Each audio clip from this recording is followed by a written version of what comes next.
دوستو channel subscribe like اور share فرمائیں، شکریہ۔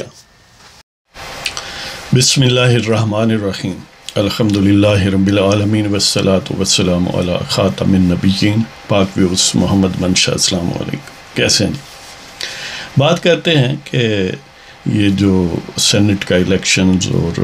اس سے پہلے پرائم منسٹر کے لیے کانفیڈنس اور اس سے بھی پہلے اگین سینٹ کا الیکشن جس میں یوسف گیلانی جیتے، ان سارے ایپیسوڈز کے بعد اب پی ڈی ایم کیا سوچ رہی ہے یا کیا آپشنز ہیں ان کے پاس؟ ظاہر ہے کہ پی ڈی ایم کی تحریک جو ہے پاکستان ڈیموکریٹک موومنٹ، بنیادی طور پر اگر آپ ان ایسنس دیکھیں تو وہی طریقے پاکستان جو 1947 میں پاکستان کے قیام پر منتج ہوئی تھی، گویا روحانی طور پر اسی کی ایکسٹینشن ہے، اسی کی توسیع ہے، اسی کا تسلسل ہے۔ آپ پوچھیں گے کیوں؟ وجہ اس کی یہ ہے کہ تحریک پاکستان جو کہ ایک فارمل سینس میں، ویسے تو ظاہر ہے اس کے فارمیٹیو ایئرز آپ 1857 یا ایون اس سے پہلے بھی سٹارٹ کر سکتے ہیں، لیکن وہ جو فیصلہ کن دور ہے کہ 1940 کی قرارداد لاہور جو قرارداد پاکستان بنی، یعنی 1940 سے 47 تک جو مختلف مراحل سے تحریک پاکستان گزری یا تحریک آزادی، کیا اس کا بنیادی مقصد یہ تھا کہ جنرل باجوہ کے یعنی جو 22 کروڑ لوگ اب ہیں، بلکہ بعض اطلاعات کے مطابق، اسٹیمیشنز کے مطابق تو اب 23 کروڑ 80 لاکھ کے قریب ہے پاکستان کی آبادی، تو کیا یہ جو آزادی حاصل کرنے والے لوگ تھے، ظاہر ہے میجورٹی ان کی مسلمان تھی پاکستان کی صورت میں، کیا وہ اس لیے انہوں نے جدوجہد لانچ کی اور اتنے عرصہ مختلف یعنی صعوبتیں برداشت کی، قربانیاں دیں کہ کوئی ٹھگ گکھڑ منڈی کا ہوگا قمر باجوہ، اس کے ماتحت رہنے کے لیے، اس کے دم چھلا بننے کے لیے، اس کی گریٹیفیکیشن کی جو حص ہے، جو جبلت ہے، اس کو مطمئن کرنے کے لیے؟ یقیناً ایسا نہیں تھا۔ جو پاکستان کے ٹھگش جنرلز، جن کا آپ سمجھ لیں کہ باضابطہ جو آغاز ہے نام نہاد marshal, field marshal Ayub Khan سے ہوا، اور اس کی موجودہ مینیفیسٹیشن یہ باوردی بدماشیہ ہے، ہیڈڈ بائی قمر باجوہ اور اس کا ڈپٹی بدماش فیاض حمید، اور ظاہر اور بھی بدماش کے نام ہیں اس میں۔ یقین کریں ان کی غلامی کے لیے پاکستان نہیں بنایا گیا، پاکستان اس لیے بنایا گیا تھا جو ڈیکلیئرڈ آبجیکٹیو تھے کہ یہاں کی جو ظاہر ہے واسٹ میجورٹی مسلمان ہوگی یا ہے، اور اس کے علاوہ جو بھی پاکستان میں لوگ رہیں گے،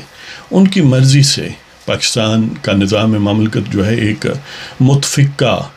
جو جنرلی اگریڈ اپان سوسائٹی میں کوئی معاہدہ ہوگا، کوئی ڈاکیومنٹ ہوگی، دستاویز ہوگی جس کو آئین کہتے ہیں، جس میں بنیادی معاملات کو طے کر دیا جائے گا، اس کے مطابق انتظامات چلائے جائیں گے، جس کو آج ہم اس کے آج مینیفیسٹیشن ظاہر ہے مختلف مراحل سے گزرتے ہوئے 73 کا آئین ہے۔ اب اس آئین کو سبوٹاج، یا اس سے پہلے والے آئین جو ہیں اس کو سبوٹاج کون کرتا ہے؟ یہ ٹھگ کرتے ہیں جن کو ہم جنرل کہتے ہیں، اور جنہوں نے پچھلے 73 سال میں اس طرح انسیسنٹ پروپیگنڈا کیا ہے، اور اسٹیٹ ایکسچیکر سے پیسے لے کر کیا ہے، اور اس طرح لوگوں کے بازو مروڑے ہیں کہ خاصی ایک سیکشن آف سوسائٹی ہے جس کو برین واش کیا۔ کچھ کو برین واش کیا ہے کہ جو غلامی پر مطمئن ہے، یعنی جرنیلوں کی غلامی سے مطمئن ہے، ایسے بھی لوگ ہیں، آپ حیران ہوں گے، لیکن بہت سارے لوگ جو غالب اکثریت ہے وہ ایسے لوگ ہیں جو مطمئن نہیں ہیں، جنہیں پتہ ہے یہ فراڈی ہیں، جنہیں پتہ ہے یہ بدماش ہیں، لیکن ظاہر ہے بدماشوں کے اپنے ٹینٹیکلز ہیں، اپنے ٹولز ہیں ان آوازوں کو دبانے کے، جس کی چند مثالیں یہ ہیں کہ مختلف قوانین زبردستی بنوائے گئے، یا جب مارشل لاء لگائے تو ظاہر قانون بنانا تو گویا کسی کلرک کو حکم دینے کے برابر تھا کہ یہ لکھ کر کہہ دو کہ جنرل صاحب نے آرڈر کیا، چیف مارشل ایڈمنسٹریٹر نے، یعنی قوانین بنائے گئے تاکہ پاکستان کے عوام جو ہیں ان کو غلام رکھا جا سکے، ان کو نہ اظہار رائے کی آزادی ہو، نہ ان کے بنیادی حقوق ہوں، جب کوئی چاہے جنرل یا اس کا کوئی چیلا چانٹا یا اس کا کوئی اہلکار ان کو اغوا کر لے، قتل کر دے، جب چاہے کوئی برائے نام سی عدالت قائم کر دے جس کے ججوں کا بازو مروڑا جائے، یا ویسے ہی جو بائی ڈیفینیشن بے ضمیر جج ہیں افراد ان کو جج مقرر کیا جائے، اپنی مرضی کے بینچ بنوائے جائیں، اپنی مرضی کے فیصلے لیے جائیں. بلکہ اب تو نوبت یہاں تک ہے کہ فیصلے جج لکھنے سے بھی شاید ان سے لکھوائے بھی نہیں جاتے، لکھتے بھی کوئی اور فوجی کلرک ہیں یا ان کے چیلے چانٹے، اور جو ججوں کے دروازے پر پھینک دیے جاتے ہیں، ان کے سروں پر منڈ دیے جاتے ہیں کہ یہ جناب ججوں کا فیصلہ ہے. تو کہنے کا مطلب یہ ہے کہ وہ تحریک آزادی اس نے ایک فیز مکمل کیا 1947 میں. یہ جو برٹش راج کی فوج کے لوکلی ریکروٹڈ ٹھگس تھے، جن کا ظاہر ہے مقصد وحید یہی تھا کہ یہاں کے لوگوں کو آزادی نہ ملے. برٹش راج کی آرمی کا اور کیا مقصد تھا؟ تو وہی لوگ اسی مینٹیلٹی میں پروردہ لوگ جو ہیں، ان کے بقائے جاز پر مشتمل ہم نے فوج بنا لی، اور وہ جراثیم جو کہ کرونا وائرس سے بھی زیادہ خطرناک ہیں، وہ آج تک پن اپ رہے ہیں، فلورش ہو رہے ہیں ان کے مائنڈس میں، اور ان کی اکیڈمیز میں انہوں نے ان کو یعنی بیکویتھ ڈاؤن ٹو نیکسٹ جنریشنز کیا ہے. یعنی بعض لوگ، سادہ لوگ یہ سمجھتے ہیں کہ دیکھیں وہ جرنیل تو چلے گئے جو برٹش کا راج کی فوج کے تھے، لیکن یہ ہے کہ ظاہر ہے اگر اس طرح سوچا جائے تو حضرت آدم علیہ السلام تو ظاہر ہے کب سے دنیا سے چلے گئے، لیکن آج ان کی نسل موجود ہے نا. یہ تو ایک فزیکل نسل ہے. ان جرنیلوں کی، ان مالشیوں برٹش فوج کے جو چیلے چانٹے تھے، ان کی نہ صرف فزیکل نسل موجود ہے بلکہ ان کی روحانی نسل موجود ہے، جنہوں نے وہی مینٹیلٹی اپنی اکیڈمیوں میں انجیکٹ کی ہوئی ہے. اور وہی جو ہی دیکھیں ایک عام آدمی ہوتا ہے جب فوجی بھرتی ہوتا ہے، کمیشن سپوز لیتا ہے، تو الٹیمیٹلی اس میں سے انتہائی رونت بھرا ایک جنرل نکلتا ہے جو پاکستان کے عوام کو گالیاں دینا گویا اپنی معراج سمجھتا ہے، اور نہ صرف گالیاں زبان سے دیتا ہے، عملی طور پر آئین پاکستان پر حملہ آور ہوتا ہے، پاکستان کے عوام سے کہ الیکٹڈ جو سویلین نظام ہے اس کو ایروڈ کرتا ہے. تو مطلب کہنے کا یہ ہے کہ یہ موجودہ پی ڈی ایم جو ہے دراصل تحریک آزادی کا ایک نیا فیز ہے اور فائنل فیز ہے، اور یقین کریں اب یہ اس کا وہ لیول اچیو ہو چکا ہے کہ انشاءاللہ یہ کمپلیٹ آزادی پر ہی منتج ہوگی. اب جو موجودہ ایپیسوڈز جن کا پہلے میں نے ذکر کیا سینٹ کے حوالے سے یا کانفیڈنس ووٹ کے حوالے سے، اس کے بعد اب پی ڈی ایم کا اجلاس ظاہر منڈے کو ہونا تھا. جب آپ تک ویڈیو پہنچے گی ظاہر منڈے کا ہی ٹائم ہوگا، لیکن اب وہ ٹیوزڈے کو ہوگا، اور اس میں کیا اسٹریٹجیز جو ہیں وہ ڈسکس ہونے جا رہی ہیں. مولانا فضل الرحمن دامت برکاتہم عالیہ اور ان کی پارٹی جو ہے ان کا ویو یہ ہے کہ این میس ریزگنیشنز ہوں، کہ سارے اپوزیشن کے لیے لوگ جو ہیں سارے ایوانوں سے مستعفی ہو جائیں. اور اسی آئیڈیا کو اب نون لیگ بھی آؤن کرتی ہے اور سپورٹ اور سیکنڈ کرتی ہے کہ گویا جے یو آئی اور مسلم لیگ نون، اور یقین کریں باقی جو چھوٹی پارٹیاں ان کا بھی موسٹلی یہی ویو ہے کہ وہ استعفے دیں اور بھرپور ایک کشتیاں جلا کے موومنٹ لانچ کریں. جبکہ ایک سیکشن جو امپورٹنٹ ظاہر ہے ون آف دا کانسٹیٹیوئنٹس ہے پی ڈی ایم کا، پیپلز پارٹی کا، ان کا موقف یہ ہے کہ ریزگنیشنز نہیں دینے، یعنی ان کا نقطہ نظر ظاہر ہے ابھی یہ things are to be mooted in that P D M conference جو ابھی ہونے جا رہی ہے، یعنی اس کی لیڈروں کی سربراہی اجلاس جو ہونے جا رہا ہے، اس میں کہ ریزگنیشن نہیں ہونے چاہیے. ایک تو لانگ مارچ ہو، دھرنا ہو، اس کے ساتھ نو کانفیڈنس موشن جو ہے وہ پرائم منسٹر یا اسپیکر یا سینٹ چیئرمین وغیرہ کے خلاف لائی جائے. تو اس طرح وہ کہتے ہیں کہ دیکھیں سینٹ کے الیکشن میں ہم نے ڈنگ ڈال دیا ہے، گویا یوسف زئی گیلانی کے حوالے سے ان کی جیت جو بطور سینیٹر ہے اس حوالے سے، لہٰذا ہم ملٹی پرنگڈ اسٹریٹجی رکھتے ہیں، لانگ مارچ اور دھرنا بھی، اور ساتھ یہ بھی پارلیمانی ایکٹیویٹی بھی جاری رکھتے ہیں، اس طرح حکومت ڈیفینسو پر رہے گی وغیرہ وغیرہ. جبکہ دوسری طرف آرگومنٹ یہ ہے کہ مولانا صاحب اور ان کے رفقاء اور میاں نواز شریف اور ان کے مشیران جو ہیں وہ ان کا نقطہ نظر یہ ہے کہ یہ صحیح لا حاصل ہے، جیسے کہ ظاہر ہو گیا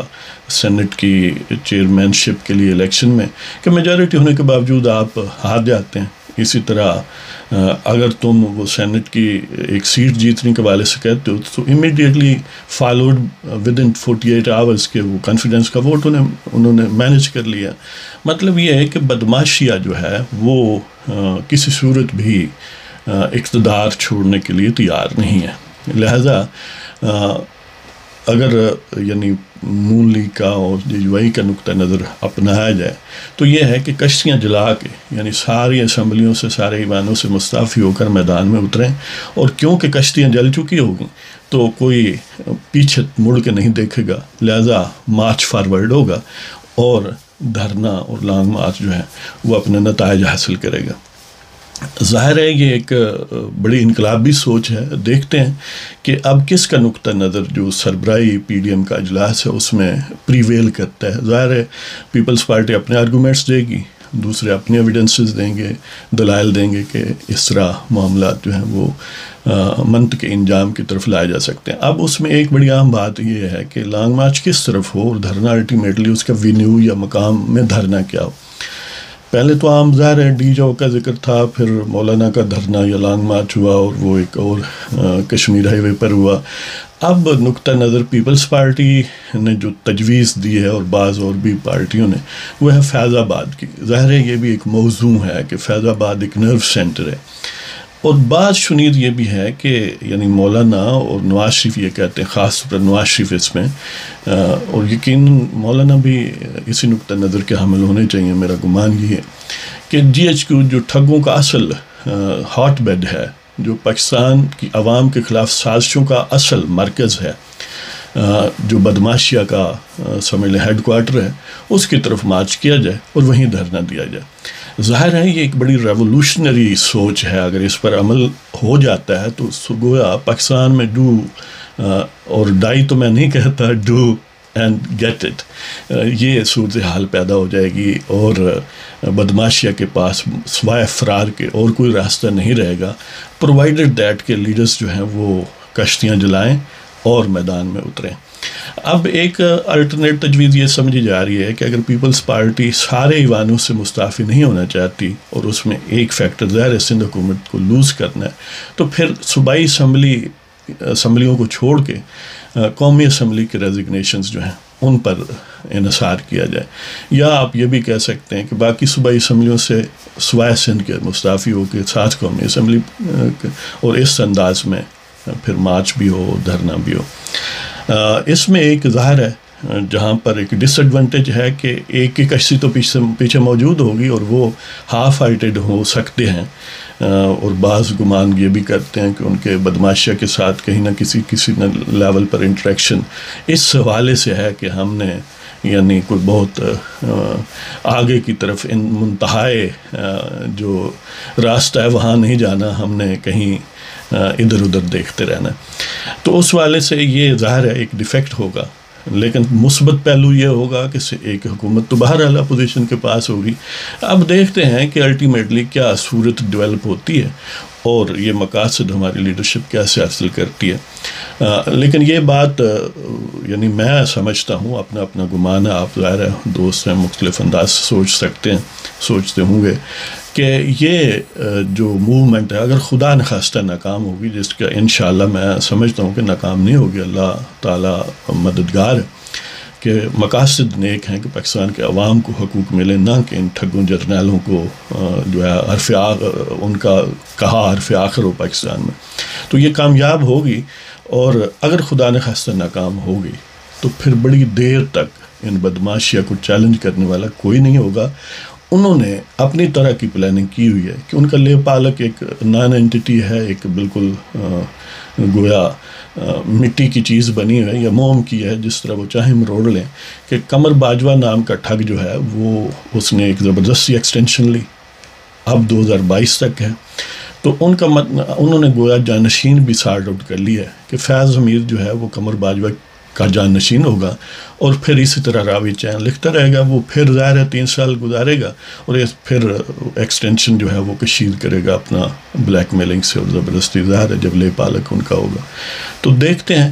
کہ ایک طرف بدماشیہ کی پلاننگ ہے, ایک طرف پاکستان کی مقبول لیڈرشپ کی پلاننگ ہے. انشاءاللہ یعنی we should hope for the better. اور آپ اس قافلے میں شامل ہو جائیں, اس تحریک آزادی میں شامل ہو جائیں. بالکل آسان ہے شامل ہونا, کہ سب سے پہلے تو اپنا مائنڈ یہ کلیئر کریں کہ کسی بھی سوسائٹی کا, اور پاکستان کے والے سے ظاہر ہمارا ملک ہے, ایک ہی اس کے تمام الس اور ایولس کا علاج ہے کہ وہاں پر آئینی نظام جو ہے اس کو فلورش کرنے دیا جائے. لہٰذا جنرل سونے کا بھی ہو نا, اگر سونے کا ہے تو وردی اتارے نا, سیاست میں آئے, پارٹی بنائے, اور لوگوں کو قائل کرے کہ میں بڑا فرشتہ ہوں, یہ برے لوگ ہیں. لہٰذا لوگ اگر قائل ہو گئے تو ویل اینڈ گڈ, پھر وہ سیاستدان ہوگا, وہ جنرل تو نہیں ہوگا. لہٰذا ہمارا نقطہ نظر یہ ہے کہ پاکستان کے تمام مسائل کا حل آئینی نظام میں ہے, آئینی استحکام میں ہے. اور آئین سے مراد ظاہر ہے جنرلی ایگریڈ جو بھی ڈاکومنٹ 73 کا کانسٹیٹیوشن ہے اس وقت ہوئی ہے. لہذا اس کے مطابق معروف طریقے سے الیکشن ہو, جس میں کوئی دھوند نہ ہو, جس میں کوئی بدماشیہ کا, بازو مروڑنے کا ایلیمنٹ نہ ہو. تو اس میں فریلی عوام جس کو الیکٹ کریں, اگر باجوے کو شوق ہے تو وہ پارٹی اپنی بنا لے, اپنے 2 سال گزارے, ریزگنیشن دے, تو آئے لوگوں کا اعتماد لیں, یا یعنی بالکل نیوٹرل ہو جائیں یہ لوگ. جس طرح سیاستدان ہے وہ جو بھی جیتے وہ حکومت کرے, اور اس کے بعد اس طرح عوام کے ووٹوں سے حکومتیں بنتی رہیں اور جاتی رہیں. اس کے علاوہ اور کوئی حل نہیں ہے. فرشتہ جنرل بھی ہو تو وہ پاکستان کے عوام پر گویا تو کہ غلامی کو پرولونگ کرتا ہے. اللہ تعالیٰ آپ سب کو خوش و خرم رکھے. اجازت دیں جناب, خدا حافظ.